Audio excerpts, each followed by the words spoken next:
Olá, pessoal, tudo bem? Sejam muito bem-vindos a mais um episódio do Innovantcast. Hoje a gente tem um convidado muito especial, mas eu vou deixar que ele mesmo se apresente.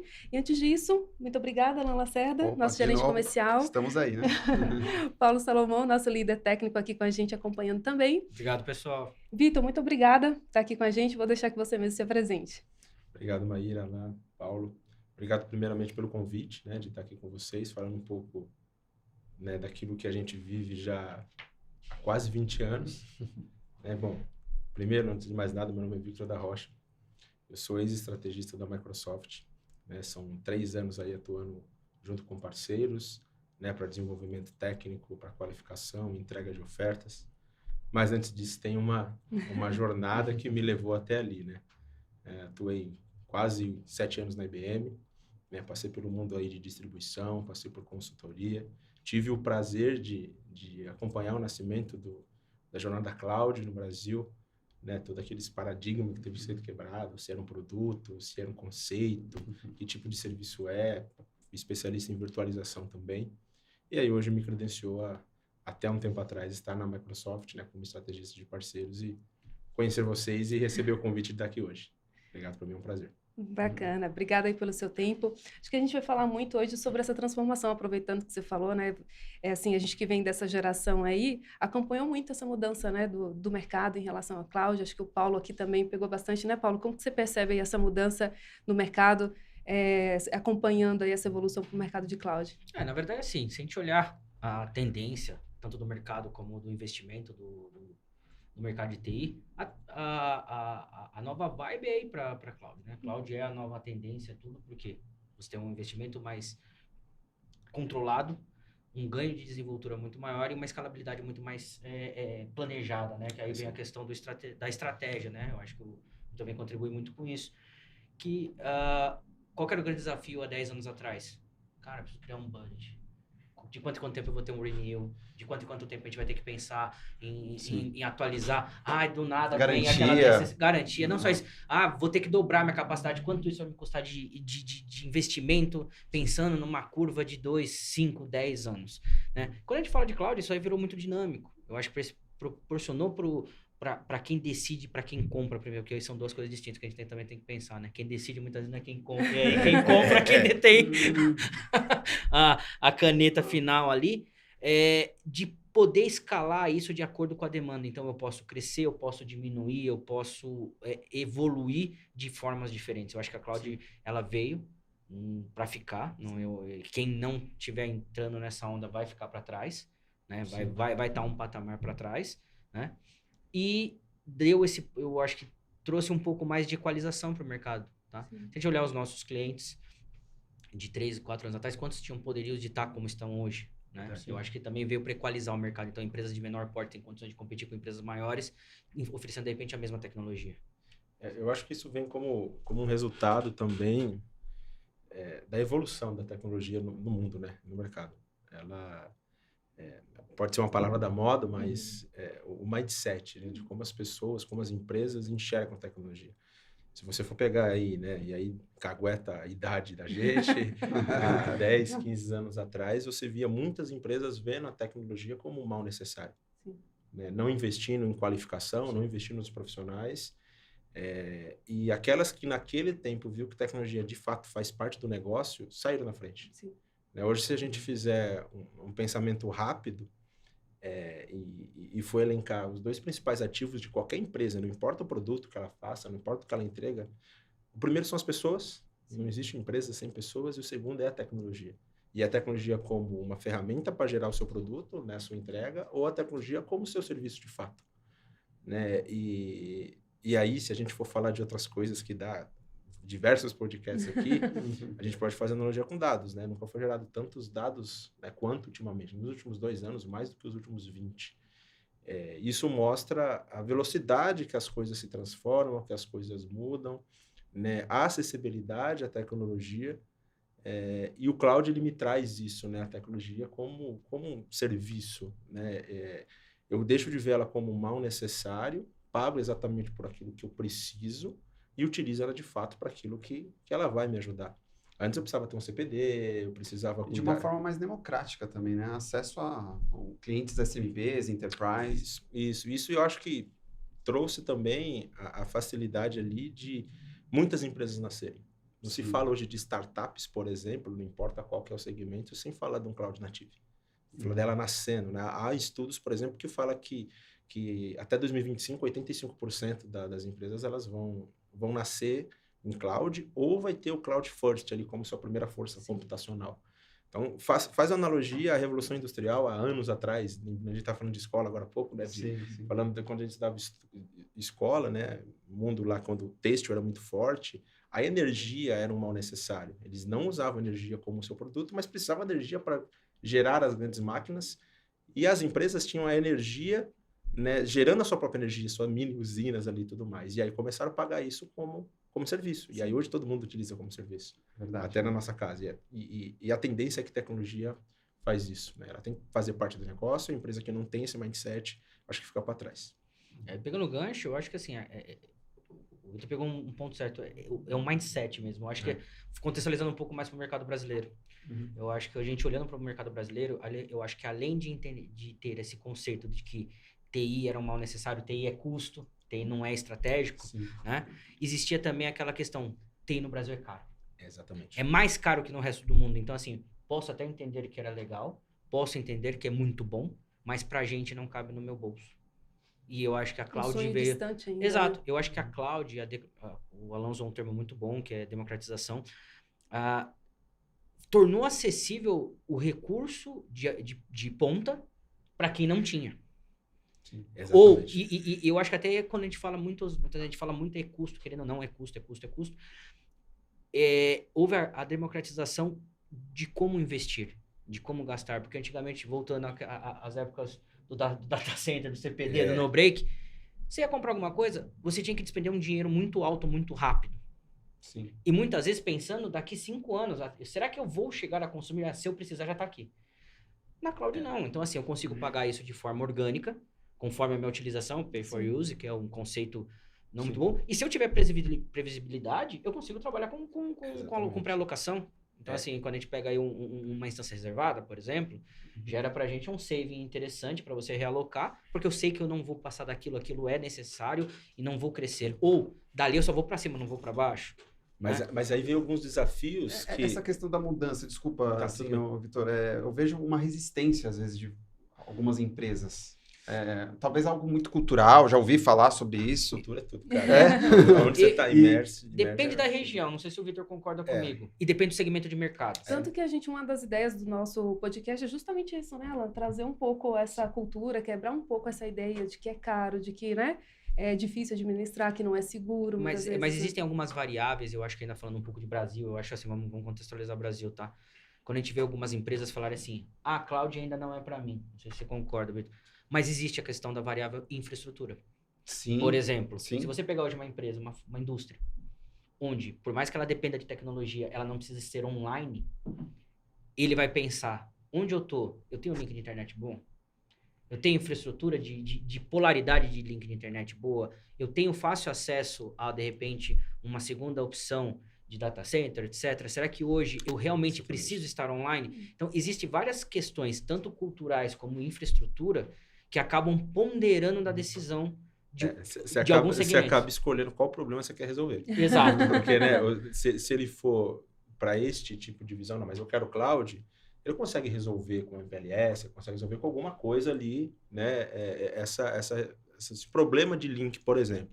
Mas se ele quer ficar local, e aí ele tem outros problemas, né? Custo de infra, resfriamento, acesso físico, qualificação, entendeu? E aí vem os desafios, né? Que você falou agora há pouco de outras coisas, vem os desafios de você... E aí eu até brinco que às vezes eu tenho que trocar o meu nome de estrategista para evangelista. Você tem que chegar e evangelizar o cara. Sim. Né? E a maioria dos clientes, principalmente no mercado de pequeno e médio porte, SMB, SMC, eles falam muito tipo, isso não é para mim. Né? O cloud é muito caro.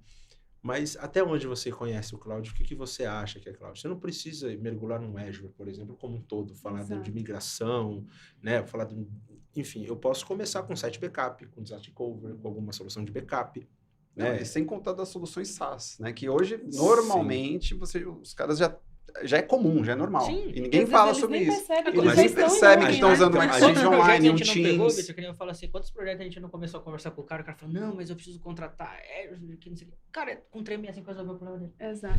E nós estamos falando do investimento, nós estamos falando da ponta do iceberg. E aí eu acho que a gente vai falar mais pra frente, mas isso vai... não quero trazer spoiler aqui no começo, mas acho que isso vai em cima de como as consultorias, os parceiros precisam se posicionar. Na transformação que a gente está hoje.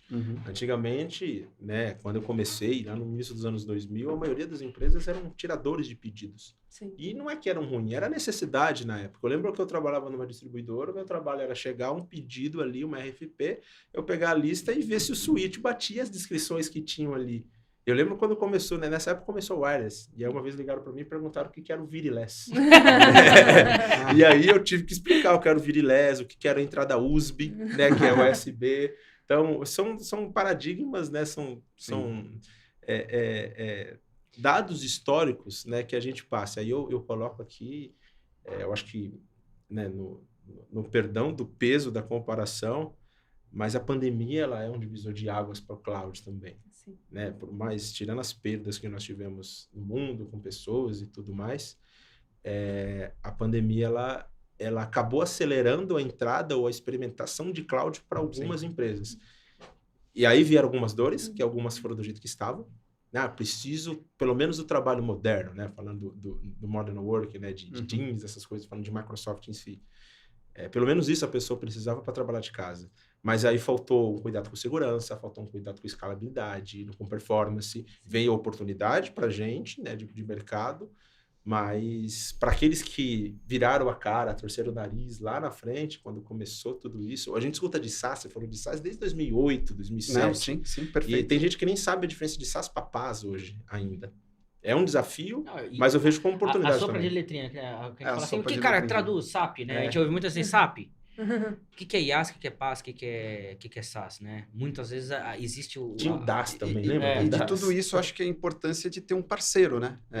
Eu acho que ter uma parceria é o que faz a diferença, né? Para ele, de fato, o cliente usar um exemplo, a Innovate, no bom sentido, de falar, cara, me mostra isso daqui. Quanto que a gente não prega nas nossas calças? Não, fala com a sim. gente, passa pra gente. Cara, pra você ter uma ideia, Vitor, eu acho que assim, o Alan e a Maíra acompanham muito essa dinâmica. A gente brinca com o pessoal, fala, ó, comercial, vocês têm que levantar a lebre e traz o time pra descobrir o que ele realmente precisa. Porque além da gente entrar nesse conceito da evangelização, ou seja, e não é só a evangelização, eu acho que é a desmistificação do que é. Isso. Quebrar alguns dogmas que tá no mercado aí. Que nem por aí, quando a gente trata com gestores mais velhos ou empresa familiar, é onde a gente tem um desafio é maior. Porque o cara fala assim, não, eu sei sim. quanto eu vou gastar. Eu vou gastar 1 milhão de computador, mas eu sei que eu vou gastar 1 Ou milhão. eu sei que O tá seu aqui, eu não sei quanto eu vou é gastar. aquela coisa, Paulo, eu sei que tá aqui, eu tô olhando, cara. Também tem essa. É igual o que eu chuto, não o que eu xingo, não é isso?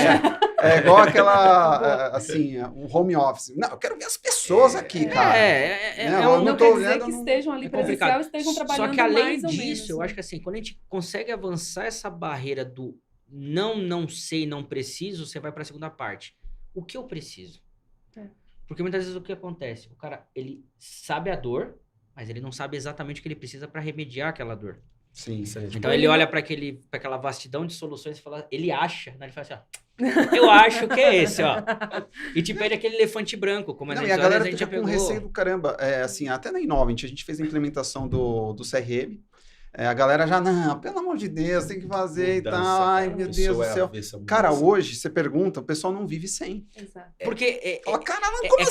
Parou aquela história, aqui, como tudo você que faz você vai isso comigo? mexer, tudo que você vai Cara, mexer no que tá funcionando é um problema. Toda né? mudança, mesmo que positiva, às vezes gera esse desconforto, né? E não É que eu para acho mudar que você não é precisa abrir mão de alguma coisa. Exato. O ser humano não está acostumado a abrir mão de algo. É a zona de conforto, a famosa zona de conforto. Exatamente. Entendeu? Por mais que esse conforto não exista, você está acostumado a sofrer ali daquele jeito. É aquela dor uma suposta conhecida, ilusão né? de conforto, né? E é uma dor Exatamente. conhecida, porque, por exemplo, antes do CRM, o pessoal usava muito planilha no Excel, né? Alan? E quanto isso não dava de problema? Isso dava problema, mas era um problema conhecido, Mas diferente. Excel nunca vai morrer, hein? Pode Não, anotar aí. não, Nunca vai morrer. não O Copilot ainda aí, você vai Não. ver como ele vai ficar.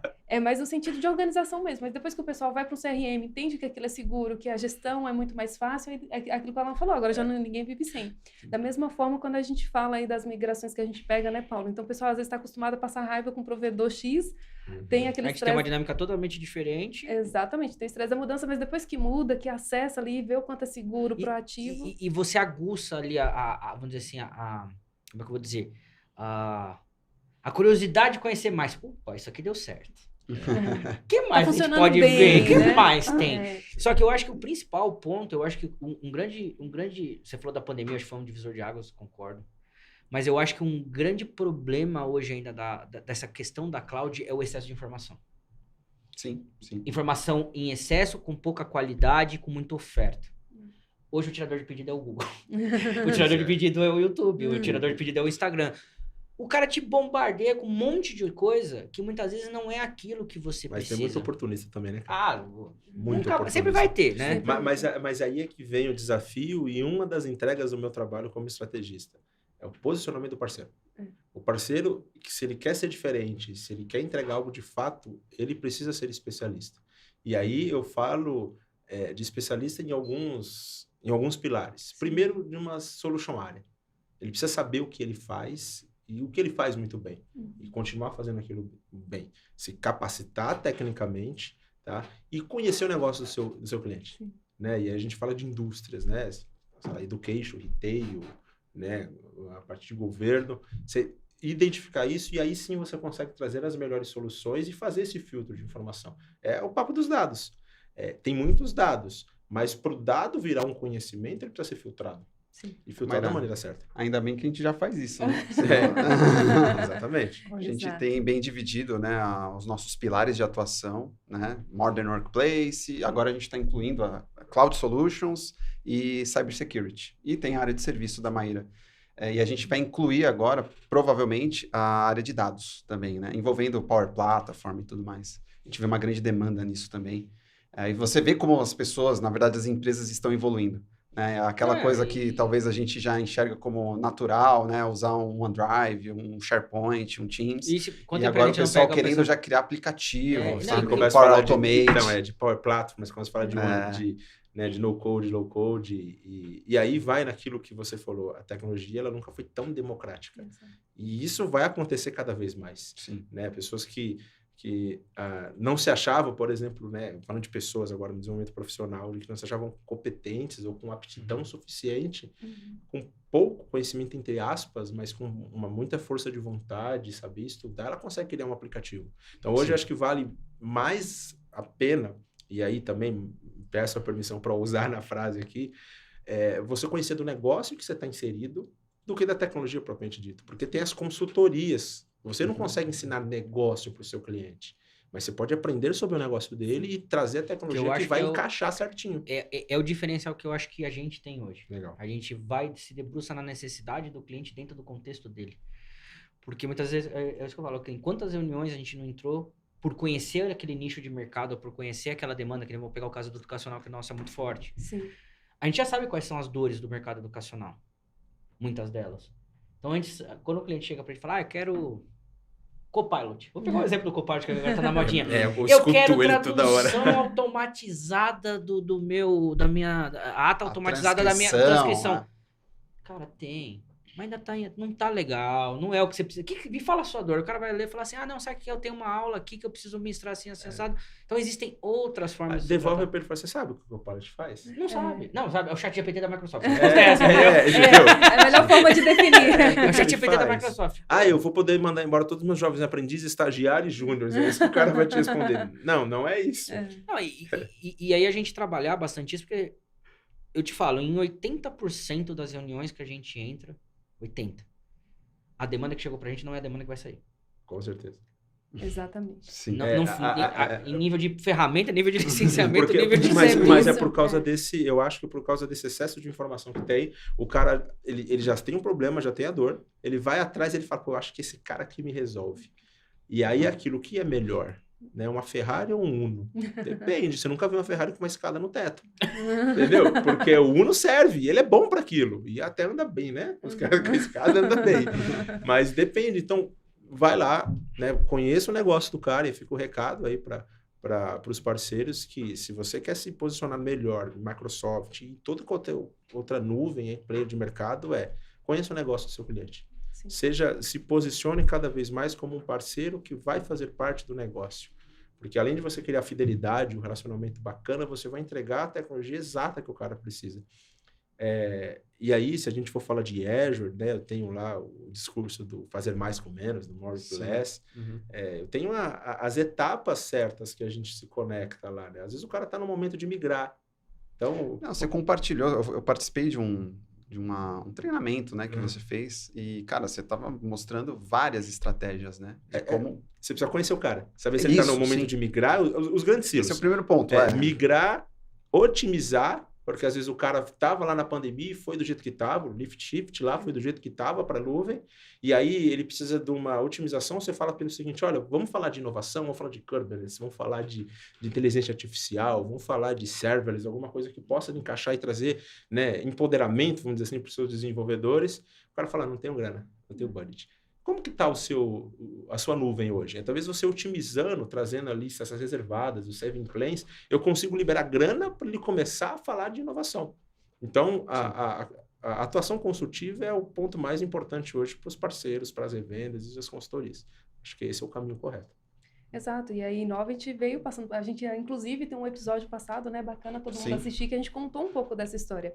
E a gente falou muito disso, quando a gente se torna ali parceiro T1 da Microsoft, a gente traz um time de serviço, um time de suporte, um time de consultoria mesmo, que às vezes a gente tem aquela ideia de tirar pedido, né, que nem o Vitor contou agora há pouco, só que a gente não, o Alan faz um trabalho ali de consultoria na parte de licenciamento, entender se realmente, qual que é o licenciamento que vai trazer os recursos, que vai atender a necessidade. Eu e o Paulo ali no time de serviço, a gente traz esse estudo técnico mesmo, para entender qual que é o planejamento estratégico, como que vai fazer sentido essa mudança para você, não só de repente, a gente está falando muito de cloud, pensando só a nível de backup e tudo mais, mas a gente faz um trabalho muito progressivo na questão ali de serviço de e-mail mesmo. Às vezes a pessoa está passando raiva ali, o serviço de e-mail que não está atendendo, a gente faz essa mudança. E agora, até a gente brincou no outro episódio também, né, Alan, que às vezes isso já é passado. Agora a gente já fala muito de DLP, por exemplo. Sim. A gente tem um segmento muito forte, um ramo que a gente vem atendendo muito, Vitor, que é a parte de empresas de investimento, né, banco de investimento. Sim. E imagina a preocupação de um ramo desse ficar... A gente até brinca com os clientes, se eu ficar parado 2 minutos, são vários milhões que eu deixo de... E aí eu trago algum desafio, desculpa, Alan, te cortar, eu trago alguns desafios, e aí pegando o gancho de empresas de investimento, quando eu tenho algumas ações e ajustes regulatórios. Né? E aí eu posso transferir, entre aspas, para toda a inteligência que a nuvem pode me dar. Sim. A gente falar, por exemplo, de Azure, eu tenho ali o Advisor, né, o Azure Advisor, que consegue me trazer ali insights, até com inteligências de ações regulatórias para o seu negócio. Sim. Sendo que se você tivesse isso dentro da sua casa, a preocupação e o problema era teu. Exatamente. Entendeu? E aí eu ia ter que pensar... E até você descobrir, né, onde está. Eu preciso ter um especialista para isso. Entendeu? Exato. A inteligência do Azure vai me trazendo isso, olhando a performance, o seu workload, como você trabalha e tudo mais, e também todas as certificações regulatórias que traz, né? A parte de Open Bank, Bacen em cima, tantas outras coisas que ele consegue ajudar, antes da cloud não precisava? Sim, mas era muito mais difícil, porque eu precisava pensar nisso, além de eu falar de escalabilidade, disponibilidade, acessibilidade, coisas eu até no começo ia falar e acabei perdendo. Tem alguns termos que hoje a gente não escuta tanto. Eu lembro quando eu falava de virtualização, uma das coisas, Paulo, que eu falava muito era de downtime. Exato. Então, downtime ainda Agora existe. Agora é outage. E não existe tanto mais downtime se você está na nuvem. Eu posso até zerar isso. Né? Diferente de... Você pode ter, mas é uma coisa mais... remediável. Sim, mas eu posso prever. O impacto é muito menor, Eu né? posso prever. Eu nunca vou estar 100% seguro. Se alguém te prometeu isso, mentiu. Entendeu? Tanto que agora a onda é o multi-cloud. Você fala de multi-cloud. Sim. Eu tenho tempo ali, mas assim, no mínimo, eu reduzi o downtime. Sim. No mínimo. Porque você tem, por exemplo, vamos pensar numa cloud hoje, vamos falar de Azure. Você consegue colocar um LRS, um GRS. Isso vai te dar uma segurança que hoje você não tinha. Vamos pensar, vamos partir do pressuposto seguinte, vamos voltar 10 anos. Sim. E vamos falar de data center. Os big data centers do Brasil. Eu trabalhei na IBM. Eu entrei na IBM, trabalhei no data center. Tem Vai algumas cair histórias na legais para questão contar de também. Que nem, por exemplo, eu lembro uma época que a gente tinha a estrutura de alguns clientes dentro da Audível e Na obra do Rodoanel, cortaram a fibra subterrânea. Acabou o Eu audível. já passei por isso. Eu saí na calçada, tinha os caras mexendo no cano d'água Acabou, lá, cara, tinha cortado a fibra. O prédio era fantástico. Podia pegar fogo, tinha outra coisa. Tinha geração de energia própria, aguentava uma cidade aquilo lá. Legal. Lembra do apagão de 2009? 2009 ou 2007? 2007. Eu não lembro quando. Eu sei que foi um apagão, assim, geral. Eu tava num Tipo cliente... esse de terça-feira passada, né? Eu tava no cliente, ficou horas. 2007. Eu lembro que perguntaram assim, falaram pro estagiário, vai embora e apaga tudo. Ele foi lá e desligou, tchau, geral, e apagou tudo. Eu tava num cliente aqui em São Paulo. Eu lembro que eu fiquei preso no prédio. Porque foi um apagão, assim, de acho que 2, 3 horas, foi umas 6 da tarde, mais ou menos. Assim. Quando começou os apagões de sobrecarga, né? Então, e assim, nesse caso, tá bom, você tinha N variáveis de infraestrutura previstas num data center que é feito para isso. Legal. Sim. O cara foi lá e cortou o tubo com todas as fibras dentro. O que você faz? E você tá dentro de um data center. Com a cloud, eu acho que é onde a gente vem na democratização, na questão, para você ter, por exemplo, 2 ambientes em data center, em 2 sites diferentes de um mesmo data center, era uma fábula de dinheiro. Pois é. Era uma fábula. Com a cloud não é tão mais caro. Você fala assim, ó, é muito mais caro um GRS do LRS? Um pouco. Mas ainda assim, cabe num bolso. Um LRS já te atende. Perfeitamente. Se isso for necessário para o seu negócio, o próprio negócio paga isso. Eu consigo montar isso rápido, fácil, e pode dar problema? Pode. Mas eu acho que o problema pode estar mais atrelado numa falha de arquitetura, do né? que na ou disponibilidade numa de serviço. exatamente, ou numa negação de aceito de proposta. 99,9%. 99,95%. Porque nunca vai... Sempre vai ter um 5 assim, ali, tá? Paulo, é aquilo que você falou, vai depender... Do desenho. Nós já tivemos clientes que tinham DRs montados na Azure e não funcionou porque o cara largou a máquina desligada. Mas tem cliente que tem Azure, né? Tá lá no nuvem já, 100%, e ele tem um desastre no Azure. Né? Sim, a gente montou outro data site. center, no outro site. Ele tem hoje Brasil, né? Latência menor. E tem lá no leste dos Estados Unidos um ambiente replicado. Perfeito. Então, assim, hoje falar que falta ferramenta, gente, não falta. Eu acho que a oferta de ferramenta de possibilidades são vastas. Mas eu falo isso, Paulo, porque tem cliente, às vezes, que fala assim, não, eu tô na nuvem, já era, não vai acontecer nada comigo. Tô seguro, tá tudo certo. Não, mas acontece na prática. Os caras ligam e falam, não, nós tivemos um caso 100%. recente que o cliente, ele tava na Azure, não configurou o backup, a máquina crashou, não foi ransomware, não foi nada, gente, crashou, simplesmente crashou.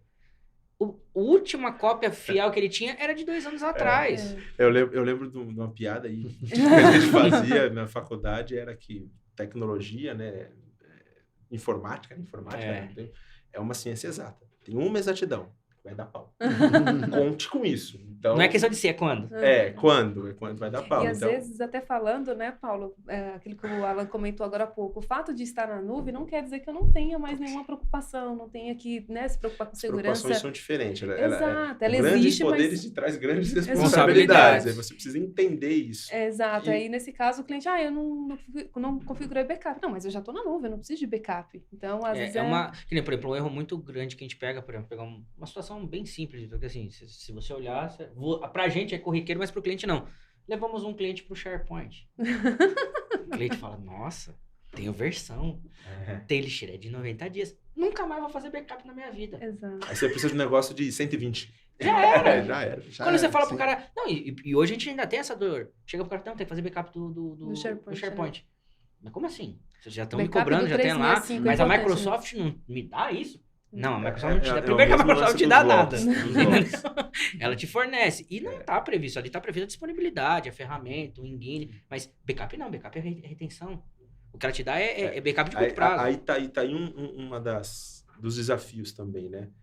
Há muitos clientes, imagine que quando eu pago como serviço, eu estou jogando toda a responsabilidade para o player. Exato. Perfeito. Né? Dos dados, dos acessos, da segurança. Do monitoramento. Isso. E aí tem um slide na prova Z900 que fala ali dos termos de responsabilidade. Decore aquele slide. Entendeu?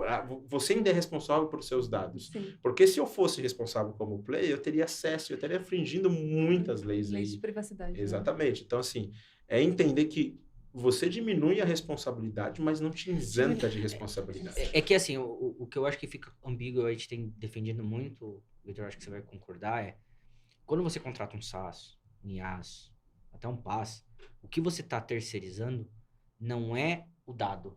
É a Exatamente. infraestrutura para que aquele dado Exatamente. exista. E que tem alta disponibilidade. Exatamente. Então, Perfeito. aí assim, até a alta disponibilidade, Maíra, é configurável. Exatamente. Uhum. Então, assim, você vai determinar aonde você quer chegar e quanto que o teu bolso te permite chegar. Agora, ter essa ilusão que, assim, ó, eu coloquei na Microsoft, pô, é toda a poderosa Microsoft. Mas ela não vai fazer por você o que você tem que fazer por Tanto você. que hoje a maioria dos nossos clientes, a gente saiu um pouco de dar aquele suporte local para dar suporte para monitoramento de ambiente em nuvem, né? Porque a E gente- muita demanda vem, viu, Paulo? De Exatamente. segurança. Que aí É a bola da vez, que a é gente pode bola da dizer? vez, É a bola da vez, segurança, porque, cara, é muita demanda de segurança. Sim, porque assim, como o Vitor falou, nós geramos em 2 anos o que não foi gerado há 20, e saiu um estudo agora recente da Forbes, que nós vamos gerar até 2050 o que não se gerou nos últimos 3 séculos Olha aí. de informação. E com novas tecnologias, que nem eu estava lendo semana passada na Science, que saiu o primeiro HD biológico, que é feito de neurônio. Um neurônio, Quem Cabe. fez? não faço ideia.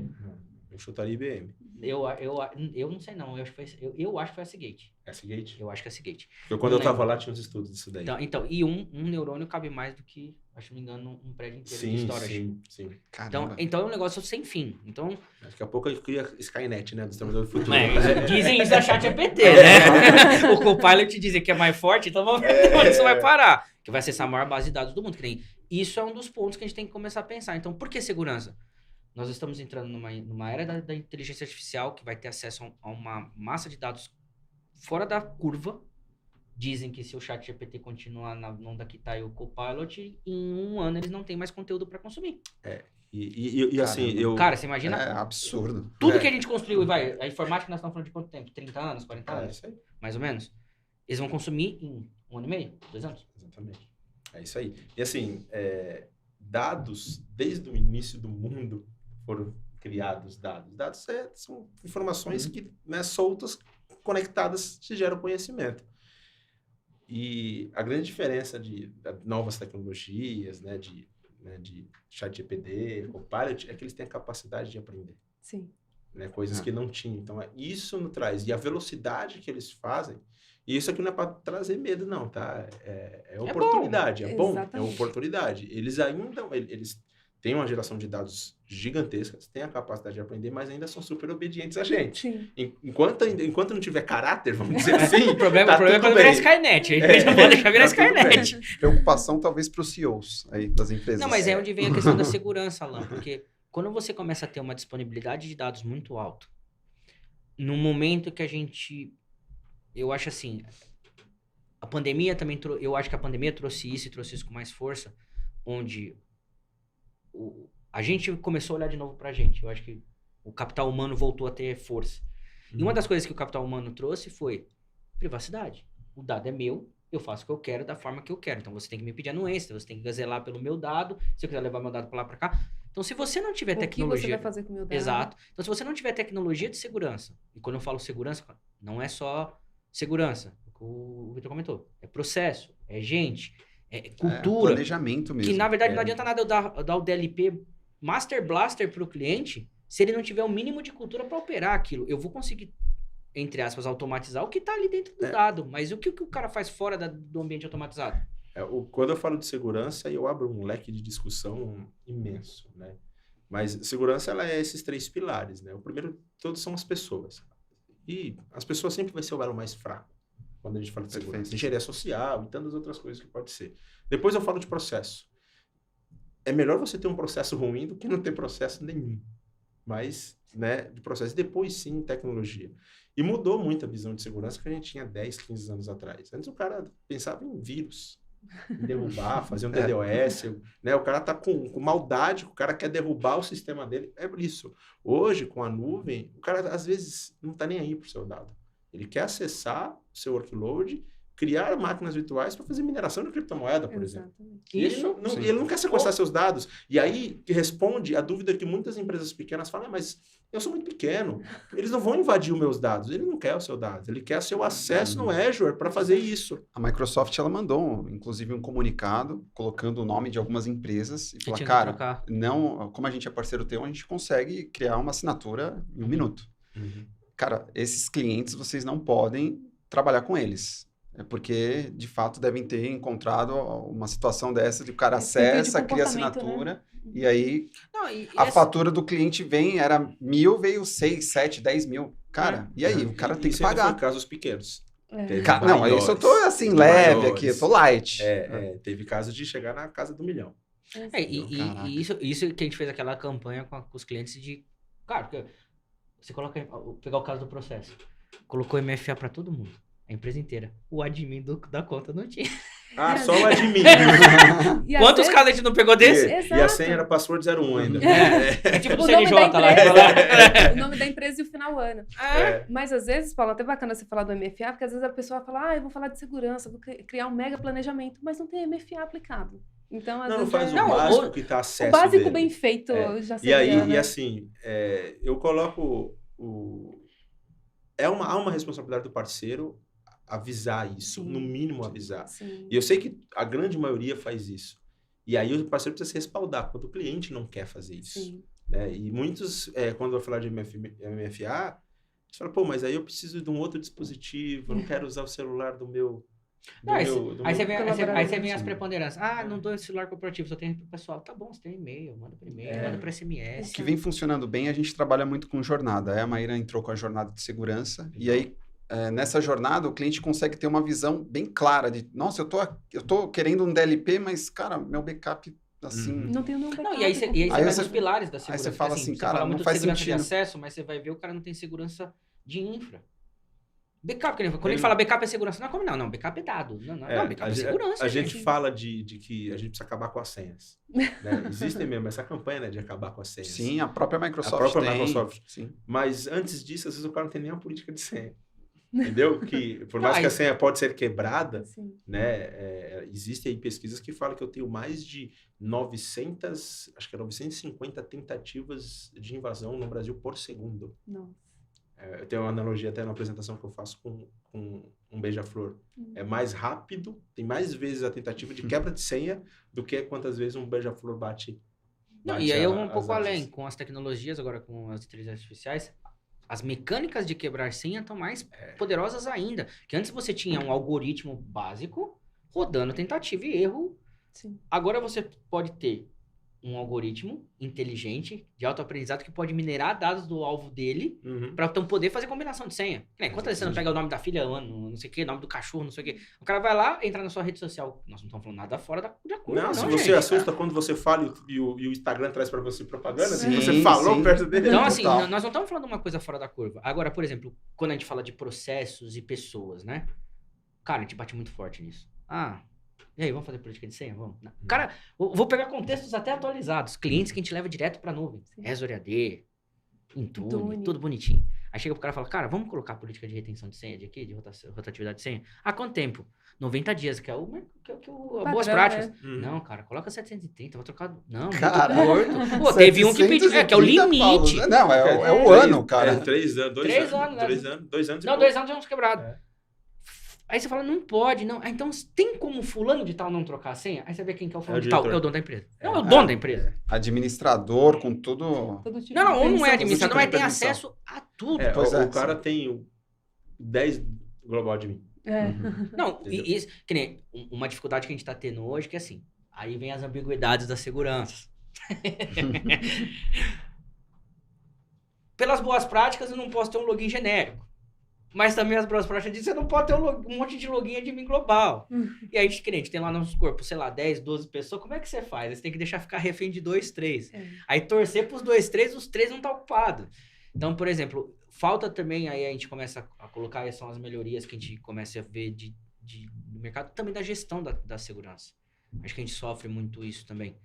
Né? Então, assim, a gente impõe segurança, mas muitas vezes as áreas de tecnologia são resistentes a entrar com certas coisas, porque para gerenciar também é complexo. E aí, se não tem uma área dedicada, se não tem, o cara fica refém, é onde a gente entra com apoio. Exatamente. Eu acho que o parceiro que consegue fornecer, que é o nosso caso, serviço embutido, que não é o caso de todos, né? Sim. Muitas vezes alguns são só representações e só vendem um licenciamento. não conseguem dar esse apoio, conseguem dar de repente a diretriz, dar mas a gente não, a gente consegue de repente dar um apoio e falar, cara, quer nossa ajuda aí, de repente pra tocar essa parte aqui que fica pesado pra ti? E às vezes o cara até tem um TI interno, mas já tá sobrecarregado, né? Tá no limite, não é mais uma coisa pro cara se preocupar, é mais um item pro cara ter que... E é uma tendência, tanto que assim, quanto foi a nossa crescente? Hoje, pra cada 2 projetos que a gente faz de spin-off, né? A gente faz um de segurança. Exatamente. Não, total. Sim. Entendeu? Quando a gente já não entra com um spin-off com segurança embutida, DLP, acesso condicional, que a gente tem entrado muito com a questão do acesso condicional, que é uma coisa que também é difícil de você explicar para os clientes. A transformação, a gente vem, né? Um exemplo, vamos pegar a linha de frente, a área comercial. O pessoal já manda bala na questão de transformação digital, produtividade, colaboração, e vai embora. Aí depois a gente fala, olha, agora vamos falar de segurança, né? Ou o cliente mesmo já vem, mas deixa eu te perguntar, com relação à segurança, como que eu começo, né? Às vezes existe assim, até o cara não sabe nem por onde começar. Isso eu falo porque a gente está trabalhando com empresas SMB, né, na maioria das vezes, que não tem um técnico dedicado, é aquele cara que vai uma vez por semana. Se eu posso responder isso aí, por onde começar, cara, é cheio, nas pessoas. Começa a falar para as pessoas. Cara, tem casos de o cara achar um pendrive na calçada, na frente da empresa e conectar ali. Teve ataques históricos, assim, de colocar um pendrive de propósito, cara. O criminoso passou lá, deixou e sabia que alguém ia pegar por curiosidade, falou, vou colocar o pendrive e vou ver o que tem aqui dentro.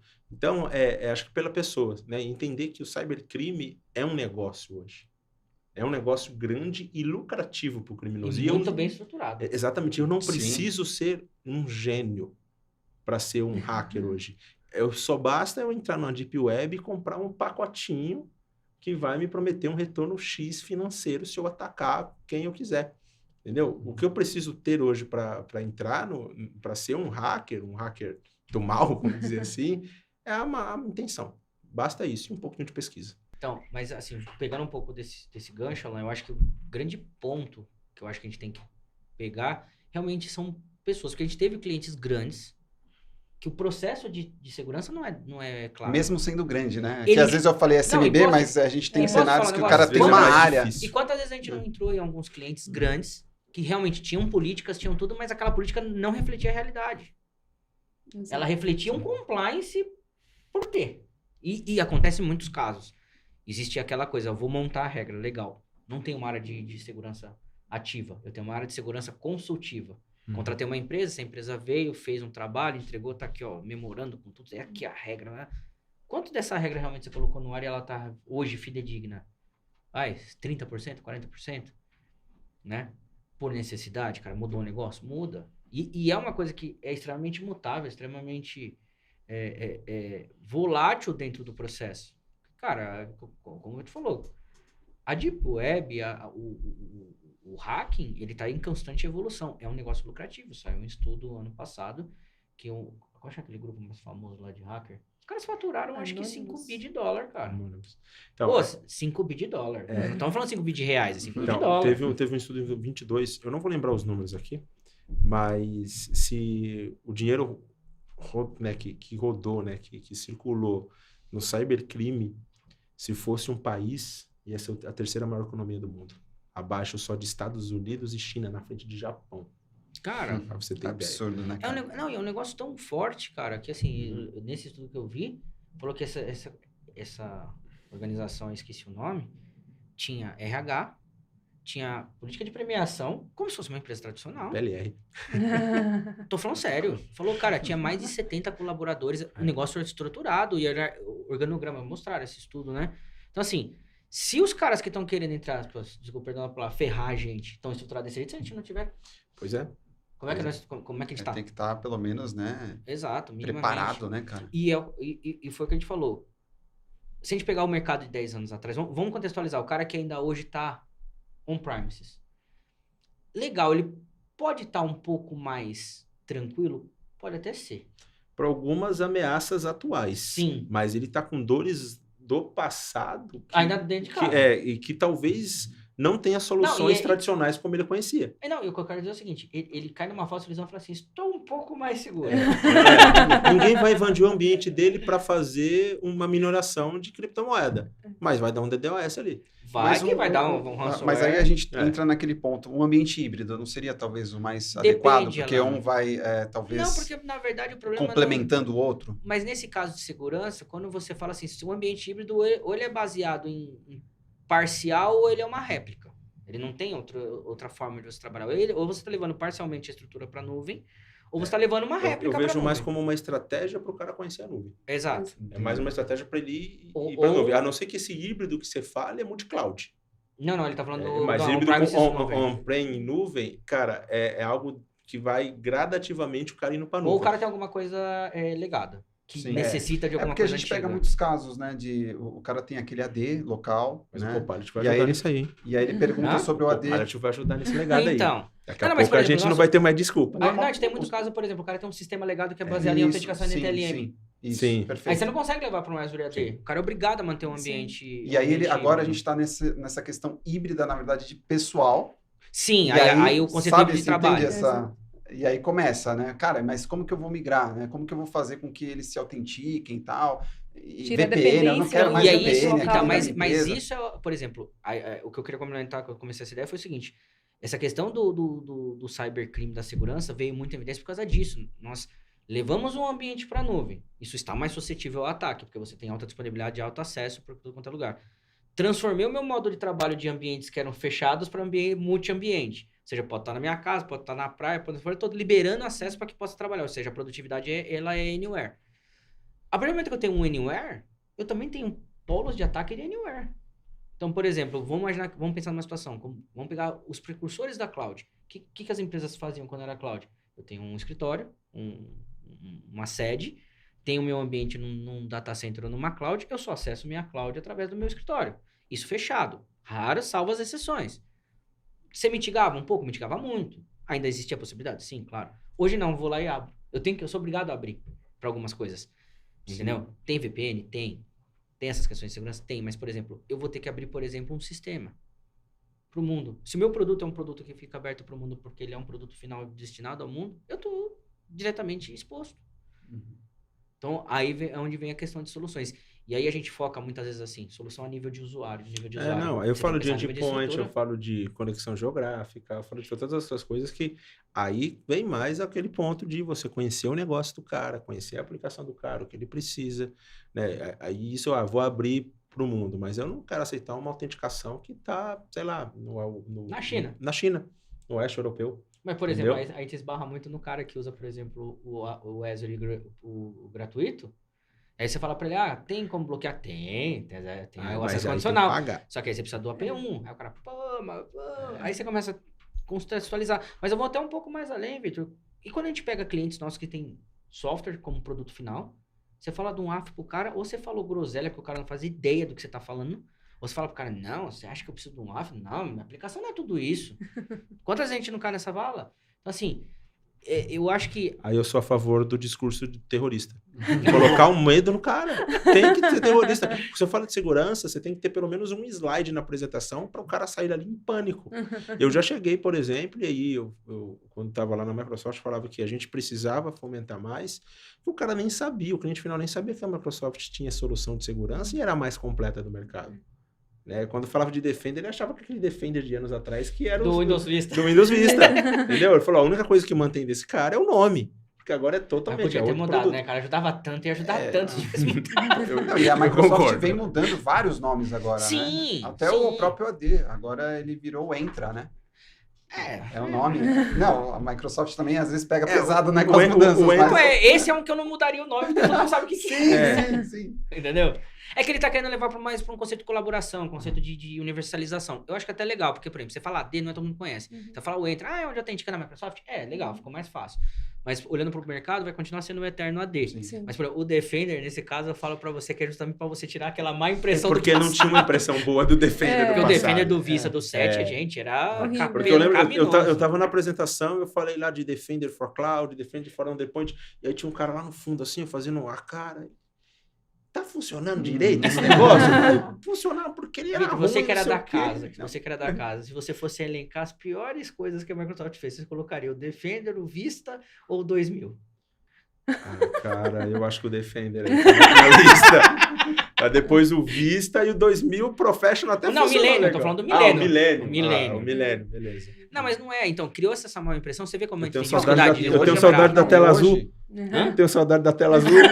Não, e hoje a Microsoft é líder, né, no mercado, Sim. no Gartner, né, com Sim, o Defender. E sim. lembrando que Em o vários Defender... quadrantes. Isso, porque o Isso Defender... porque ainda não saiu a solução de EDR deles, que a gente É. tá esperando com muito afinco. E o principal que, É que com eu o falo Copilot, de... conta pra gente. O Copilot vai estar em tudo, hein? E o que eu acho legal de segurança é que você consegue trazer a centralização, tudo numa plataforma só. O Gartner, ele indica isso, né? Que quanto mais centralizado você tiver, melhor. O Microsoft Security como um todo, né? Defender, iTunes e todos esses outros carinhas aí, você consegue gerenciar num cara só e consegue substituir até 57 produtos de mercado que são bons também. Mas cada um é bom naquilo. São De forma especialistas. isolada, São né? especialistas. Atingir tudo. É. Né? Se você pegar a jornada, né? Hoje chama jornada de trabalho moderno, desde a hora que o cara autentica até a hora que ele cria o dado lá no final e pode compartilhar esse dado, a gente consegue estar Acompanhar de ali, ponta a acompanhar ponta. e Que é o nosso trazer. desafio do DLP Lógico. hoje, por exemplo. Se você não conseguir levar um cliente para trabalhar dentro do 365, dificilmente você vai conseguir implementar um DLP para ele. Uhum. Falando de SMB, tá, gente? Eu não tô falando de Sim, mercado sim, corporativo maior. Mas, por exemplo, se você for pesquisar qualquer ferramenta de DLP on-premises, uma empresa SMB não consegue colocar. É inviável. A não ser que ela tenha muito dinheiro em caixa, isso é extremamente necessário. Mas mesmo assim, nós tivemos casos que nem você falou das financeiras. Regulação. Sim, sim. Regulação. Exato. Regulação, Uma regulação. Ambima, Mas uma só por B3. causa disso, tenho certeza. Não, mas mesmo esses caras tendo poderio de investimento, quando a gente apresentava soluções de DLP terceiras, que não fosse dentro do 365, inviabilizava. É. Cara, Mas a muito Microsoft caro. se diferencia muito Ah, da nessa IBM questão de mesmo, a segurança, gente foi cara. atrás da solução lá de DLP da Microsoft. E Cara, é aproveit- inviável. Sim. Exato. E só aproveitando que a gente está falando muito de Microsoft, né, Alan? Lógico que a Innovit é parceira de vários outros players de mercado, né? Várias outras linhas de negócio, mas aproveitando que o Vitor, né, até pouco tempo atrás era da Microsoft, acho que é bacana a gente ressaltar isso, quanto que a Microsoft é protagonista nesse sentido, né? Porque às vezes a gente pega algumas empresas que ela que tem que acompanhar o mercado, né? O que o mercado está se movimentando. E eu vejo a Microsoft, eu queria a tua visão, a Microsoft muitas vezes é ela que dita as regras, né? Ela já tem uma visão futura ali e ela acaba ditando um pouco as regras do mercado. Você que teve muito tempo lá dentro, como que você observou Olha, isso? eu acho que eu posso responder isso como um ex-colaborador e como um fã, né? A Microsoft, ela faz parte da história da tecnologia do mundo. Eu acho que isso é um legado dela. Sim. Ela dizer para onde a gente vai. Até brinco, fala que se ela não consegue fazer, ela vai lá e compra pra ela, entendeu? E incorpora. Então, assim, em alguns casos, né, ela ficou para trás. Ela não foi a primeira a fazer e ter a ciência disso faz total diferença hoje. E aí, mas a Microsoft ela sempre destacou como um player que o que ela quer fazer, ela vai e faz da melhor forma. Então, seja um posicionamento do mercado, seja um produto. Mas nos últimos 5 anos, os últimos 3 eu fiquei lá, ela passou por uma transformação até cultural muito grande. Né? Entender que ela precisou se recriar, Sim. né? Se refazer, se reencontrar. E ela fez isso algumas vezes. Né? A própria história lá do começo, há mais de 40 anos atrás, com Bill Gates, né? Com Windows, com Word e tudo mais. E ela não tem medo, eu acho que uma opinião própria, ela não tem medo de errar. E aí vem com alguns princípios hoje de errar e aprender rápido. Ela erra e ela aprende. Durante quanto tempo isso às vezes acontece hoje, a Microsoft gera um produto e dá pra gente testar no mercado, em produção. O Teams. Então aí, ó, é preview, ó. Você pode usar, tô vendendo, mas é preview. Deixa aí. Fica à E isso é vontade. legal, e ela escuta. Né? Obviamente, é uma empresa gigantesca, a gente chama de a nave-mãe, né? E o que ela quiser fazer, ela vai fazer. Então, eu acho que isso está do legado desde a sua criação lá atrás, com o tio Gates lá, fazendo as coisas acontecerem, né? Veio o Satya aí e com uma visão bem diferenciada. A Microsoft nunca foi tão humana, né? E isso faz total diferença, vou olhar para as pessoas, mas eu acho que é um legado de errar, aprender rápido, e ter essa humildade de saber, poxa, a gente está atrás nisso, deixa eu aprender com ele, beleza, aprendi, agora eu vou copiar, mas vou fazer melhor. Então, e eu acho que esse é o gancho, assim, a gente estando de fora, eu que na minha trajetória sempre trabalhei com outros players, Linux, Apple, Vou fazer até uma... Eu sou um Apple maníaco. Eu vi o seu notebook. Sou um Apple uso Microsoft, mas sou um Apple maníaco. O que eu tenho a mesma visão que você falou, só que eu tenho até uma visão diferente. Não é que a Microsoft, muitas vezes, ela não quis fazer. Ela não fez porque ela não entendia que aquele era o momento. Sim. E ela não ia conseguir dedicar o esforço para soltar o produto muito bom. Exemplo tático. Maturidade Quantos total, anos né? a VMware não dominou o mercado de virtualização? A Microsoft começou com virtualização em 2008. Ela veio depois da Citrix, inclusive. Então, eu não chamo Citrix de virtualização. Não, server? É. Olha, eu sou fã da Citrix. Hein? Não, mas é legal. Mas é assim, como durante 8 anos da minha carreira, eu trabalhei só com Citrix. Então, mas aquele como momento IaaS, da briga que a gente falou lá atrás. Mas é que eu falo assim, como IaaS, a VMware estava num patamar... Como hypervisor, não é mesmo. Mas ela ainda, o Hyper-V veio depois do Zen-Server. Sim, o Zen-Server não era Citrix, ela absorveu, mas tanto que a Citrix abandonou o Zen-Server depois de novo. Exato. Mas veio depois. Aí você entra com o Hyper-V ali em 2008. Sim. Cara, veio numa brincadeira. Veio numa brincadeira. Não. O Hyper-V é fantástico, hein? Era um monstro. É fantástico. Ó, já viu o Copilot brincando com o Center, hein? Vocês têm Center, hein? Então, mas é isso que eu falo. Veio como uma brincadeira, tanto que veio como um preview. A galera foi gostando. Foi em 2014 ou 2016. Vinha até nos Windows domésticos, né? Você tinha que ativar lá e brincava em casa. Então, legal. Não deu o investimento, não deu cara, falou assim, agora é a hora. Cara, se você pegar o hipervisor de 2008 e o hipervisor de 2016... Você quer bateu a VMware em todos os sentidos. Como hipervisor, não como solução de virtualização. Sim. É outra solução, né? Se você for comparar. É outro conceito. Tanto que VMware é parceiro, é um ICV hoje, Microsoft. Mas se você for pegar um comparativo, eu esqueci o que eu ia falar. Agora, esqueci. Vou seguir.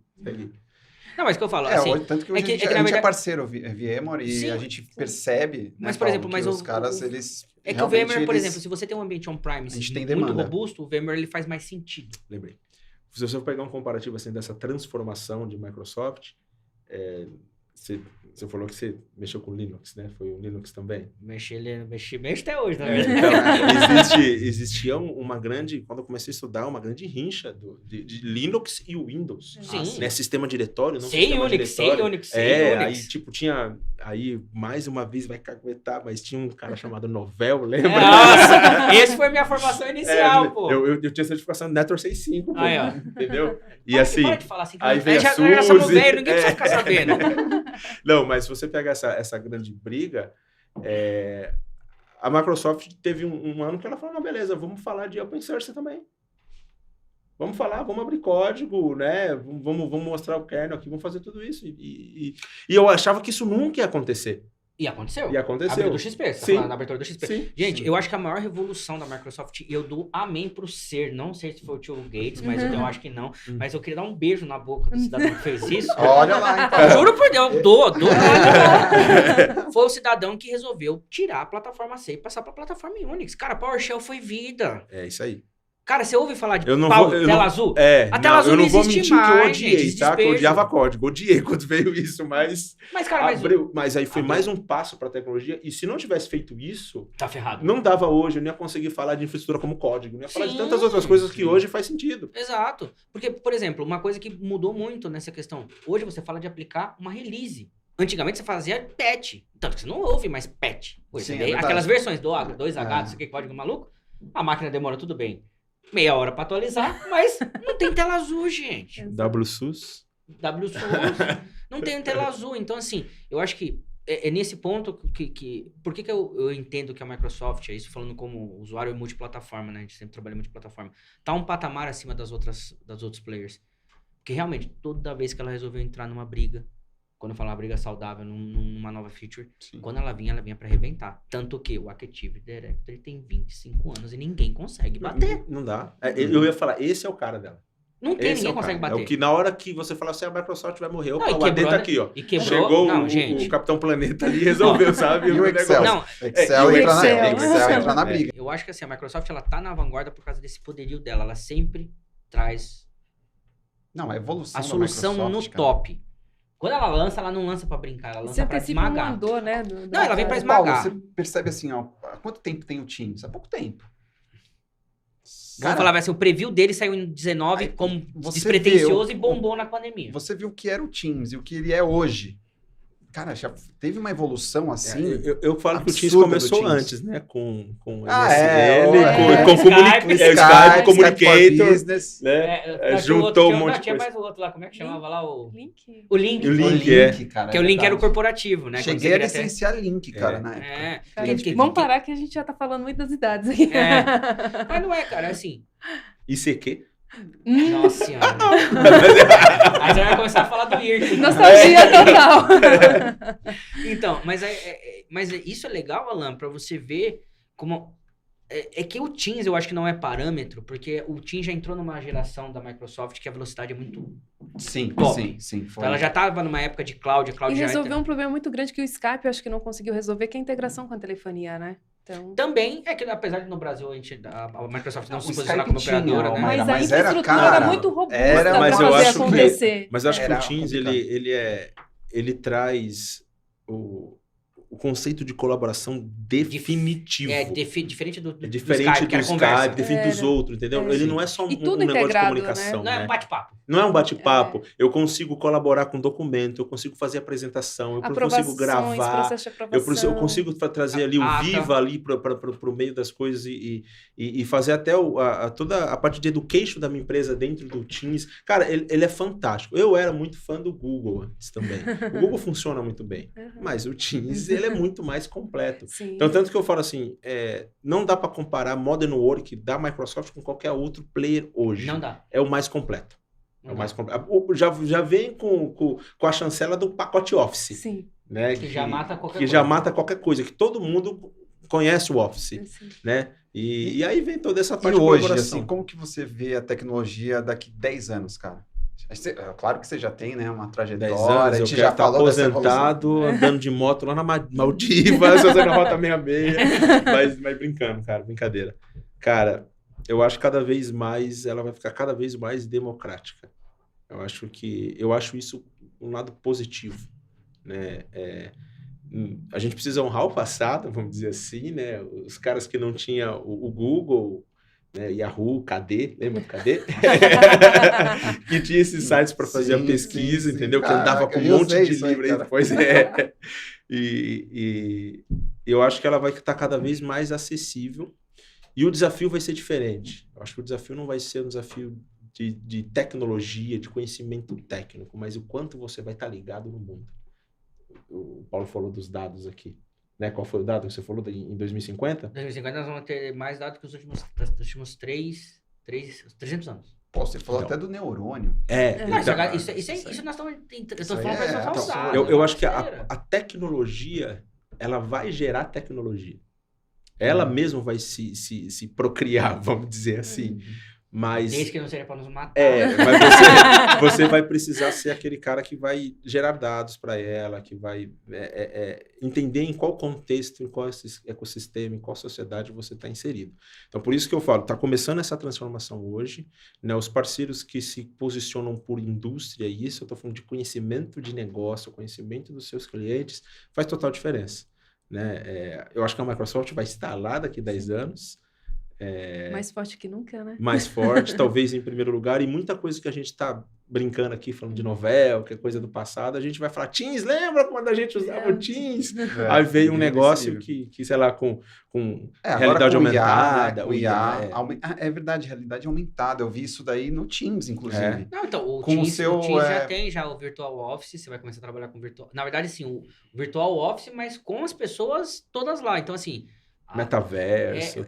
O metaverso eu acho que ainda tem um pouco para amadurecer, eu acho que não pegou. Mas em 10 anos amadurece. Amadurece. Fácil. Mas eu quero dizer, então, por exemplo, vamos dar o nome de metaverso, mas, por exemplo, existem empresas hoje já pensando no assim, hoje o modo híbrido é legal? Mas tem empresa falando que já caiu a produtividade. Então, eles querem trazer, porque você está se relacionando com pessoas o tempo todo, traz uma cognitividade, um crescimento muito forte. Tanto que tem empresas repensando o conceito do 100% Office, a própria Google. Uhum. A Microsoft já não aderiu tanto, mas a Google, que era aderente, já está querendo voltar um passo para trás e transformar alguns dias como obrigatórios, para justamente trazer essa coletividade. Eu concordo do híbrido.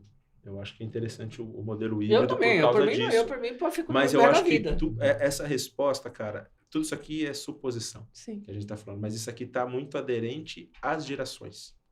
A nossa geração, que eu acho que a gente é praticamente a mesma geração, já veio uma ou duas depois da gente, já pensa diferente, já entrega diferente. Talvez os e os nossos filhos já é totalmente diferente. Então você vê hoje. Não, total.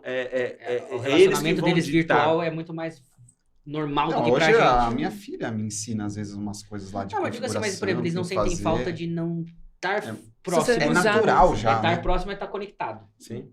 Tá? Que nem, por exemplo, olhando por esse prisma que você falou, Alan, eu até conversei com a Maíra uma vez sobre isso. Eu acho que daqui 10 anos a gente vai estar discutindo menos os porquês e mais os comos. Exatamente. Então nós vamos deixar de sair nós vamos sair de uma TI, como é que eu vou dizer assim, que responde a uma necessidade de mercado, para uma TI consultiva que vai estar falando qual a melhor opção no mercado. O segredo... Porque o mercado vai ser mais opção. Na minha opinião, é olhar para as pessoas, para as gerações. As pessoas sempre vai ser a resposta. Porque, assim, ela ainda é o principal ativo de qualquer coisa. Exatamente. No dia que não tiver mais pessoas, não tem mais mundo, não tem mais nada. Né? Pode ser que nós vamos para Matrix. Pode ser. Às vezes a gente está numa realidade aí, dentro de outra realidade, que está dentro de outra realidade. Eu vi umas teorias dessas dias que eu fiquei meio doido. Mas eu acho que o segredo é isso, é olhar como eles estão, com o que eles querem. E cada vez mais soft skills vão ser mais importantes do que hard skill. Sim. Porque a tecnologia vai gerar hard skill. Vamos para falar de... Né, a gente pode estender de novo aqui, mas de Power Platform. Ali estou falando de soft skill mais do que hard skill. Sim. Eu criar um processo, fazer um automate ali, criar um processo ali é soft skill, não é hard skill. E o hard fica por conta da tecnologia.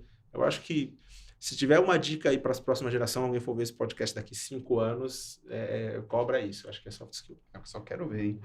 Vai acontecer, eu tenho certeza. Eu já vejo pelas nossas filhas, né? Hoje eu tenho 2 filhas e, cara, é absurdo mesmo, assim.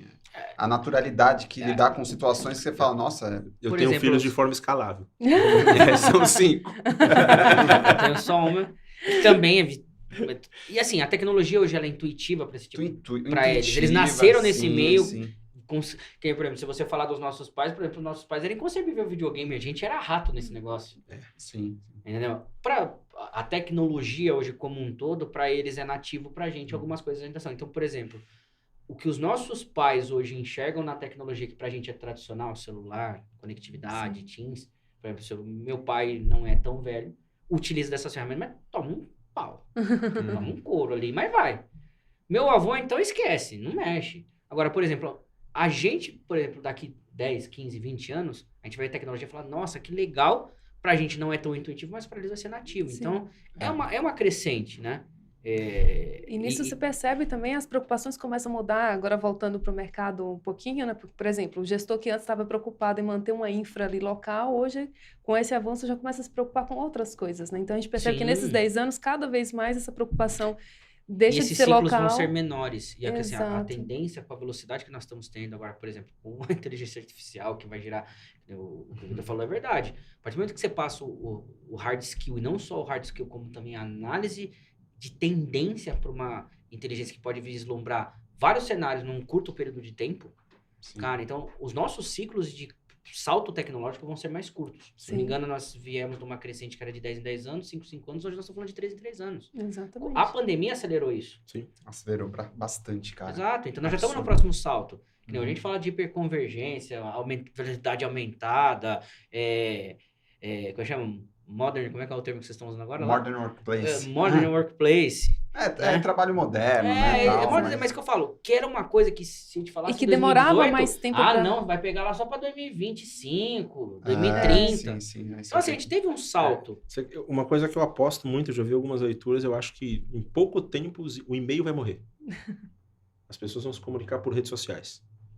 Eu sou uma pessoa que não gosta muito de e-mail.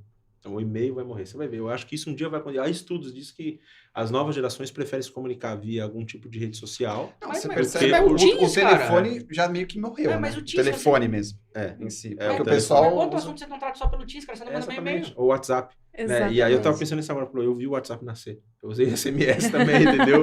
Eu lembro quando eram as primeiras versões de WhatsApp. Você também, tenho certeza que você teve um BlackBerry, você usou lá o PIN. Cara, eu não tive o BlackBerry, mas eu vi o BlackBerry, que era muito caro, mas eu vi o BlackBerry, que tinha o PINzinho, É o rádio, o famoso O rádio. WhatsApp. Não, mas Nextel eu tive. Nextel. Nextel que era o... Não, eu tô falando BlackBerry, que o primeiro que era o smartphone lá que tinha os tecladinhos. Tinha um lembra? tecladinho. A bolinha. Sei, você tinha o PIN dele, que era o WhatsApp dele, E só que só podia usar quem tinha E o BlackBerry. Palm Top. Não, Palm Top não. Tudo começou com bip, né? Sim, e é isso que eu falo. Eu assim, lembro que minha o irmã, e-mail, cara, essa tinha coisa um do bip. e-mail também eu li e falaram que realmente assim, sempre vai continuar, porque vai existir alguns setores que vão manter isso vivo, né? Que nem eu falo hoje, é papel. Quem gosta de papel, mas você ainda tem algumas questões. Umas situações que ainda Que nem precisa, né? advogado, ainda precisa do papel, mas óbvio. Então o e-mail vai prevalecer, mas hoje, com a facilidade de você ter uma rastreabilidade dentro de um Teams, de um chat, né, de uma troca de mensagem instantânea, concordo. Você tem possibilidade de mandar um arquivo, mandar um áudio, mandar um vídeo, mandar tudo. Para que eu preciso de um e-mail que hoje também é só um acúmulo de coisa ali, que muitas vezes você nem... É mais para oficializar. Não, e sem contar que você pode montar as equipes, aquela coisa que você vai, clica lá e copia Deus e o mundo, são 5 caixas de e-mail, é um único grupo, que é um único banco de dados. Perfeito. Exato. Sim, um canal, né, que você cria dentro do Teams. Exato. Então, assim, isso é fato. Então, assim, óbvio, tudo é uma evolução. O e-mail, durante muitos anos, foi a vanguarda. Hoje, o WhatsApp e o Teams é a vanguarda. Daqui a um tempo, daqui a pouco, eu tô falando de telepatia com o Chico. Pois é isso aí. A Apple lançou, né, também aquele... O VR dele VR lá, deles, Provavelmente a Microsoft lance o deles também, daqui a pouco. Pra, assim, eu acho, ambientes corporativos. Assim, essa questão do escritório é verdade. Tem uma empresa nacional que até eu estava acompanhando eles. O foco deles é construir escritórios virtuais para empresas que querem manter o home office, mas com uma rotina de escritório normal. Então, o que o cara faz? O cara literalmente constrói a empresa 3D no mundo metaverso para o cara entrar lá. Aí pode usar. Aí a tecnologia que você vai entrar ali, tanto faz. Pode usar um XVR, você pode usar o da Apple, pode usar o do Zé da Esquina. Vai funcionar, mas é uma tendência. Porque a presença física hoje ela já não se faz muito tão necessária. Eu acho que a presença digital é o principal. Agora, você pode estar na praia respondendo no WhatsApp. Quem vai descobrir que você está na praia? Se não fizer um vídeo, e ainda assim a capacidade Ou acesso você coloca o acesso por geolocalização, né? Compra o fundo verde lá e só tem que passar o protetor para não ficar... E a caipirinha do lado na reunião. Legal. Mas acho que é isso, pessoal. Acho que a gente volta muito falando de segurança, né? Para quebrar um pouco essa ideia de que é perigoso e tudo mais. Acho que teria assunto para a gente falar muito mais tempo. Acho que vale a pena depois a gente voltar um pouco nisso para falar de segurança mesmo, né, Alan? E o quanto é nova a gente está preparado enquanto parceiro, né? A gente falou no outro episódio também da nossa parceria enquanto T1 com a Microsoft. Então, hoje a gente atende, falando rapidamente, só para ficar aqui linkado com o que o Vitor e o que o Paulo trouxe bastante, do nosso nível de parceria mesmo. Hoje a gente consegue atender de ponta a ponta mesmo, né? Chega ali com o time do Alan fazendo, né, a assistência de licenciamento, né, Alan, entendendo ali realmente a necessidade do licenciamento, vem para o nosso time, né, Paulo? A gente dá toda essa consultoria voltada para serviço. Então, acredito que o caminho seja esse, né? A gente trabalhar nesse sentido, para o cliente entender que é seguro, que é tranquilo, tem uma jornada que a gente apresenta, a gente não vai entrar aqui, né, até para não ficar que eu acho que, inclusive, cansativo. é até legal a gente apresentar aqui a jornada, que eu acho que já quem estiver assistindo vai conseguir ver já de uma forma assim bem mais assim clara, de falar, cara, quais eu tô são os aqui passos, né? e nossa, tem tanta coisa antes talvez, ou nossa, eu tô tão bem, então acho que isso é legal também. Bacana, a gente pode pensar assim, né, Paulo? Inclusive, Sim. no próxima rodada, a gente traz mesmo que apresenta qual é a jornada. Acho legal a gente pegar aquele hold que a gente tinha definido qual que é a evolução do cliente dentro da plataforma. Exato. E a gente pode explorar os itens E a gente principais com ali. governança de dados, para a pessoa entender que tem um planejamento, não é simplesmente, eu tô aqui 100% local, amanhã já vou estar 100% em nuvem, com o meu e-mail, com o meu RP, com o meu banco de dados, tudo rodando em nuvem. Então, a gente tem uma programação, tem uma governança de dados que a gente gosta muito de apresentar, certo? Vitor, quero te agradecer demais pela participação, abrir o espaço para você deixar aí sua mensagem final. Não, quero só agradecer o convite, desde quando a gente conversou lá nas palestras da Microsoft. Minha primeira experiência com podcast, estava até conversando com o Alan, falei, eu vou depois copiar algumas ideias para montar o meu, mas sempre que precisar, estou à disposição aqui, seja para falar de Microsoft, tecnologia, ou de pérolas do passado, com Novell, com ICQ e tudo mais. Obrigado a todos aí. Imagina, eu que agradeço, Alan. Obrigada demais pela parceria. Show de Paulo, bola. muito obrigada. Pessoal, Obrigado, daqui a pessoal. pouquinho a gente vai subir lá no nosso canal. Já convido todo mundo a curtir, compartilhar. Toda semana toda semana, né, Maia? A gente está programando aí, ou pelo menos a cada 15 dias, trazer conteúdos como esse, que vai trazer muita informação, vai tirar aí o medo de alguns clientes que ainda têm de fazer essa transição para a nuvem. Muito obrigada, pessoal. Valeu.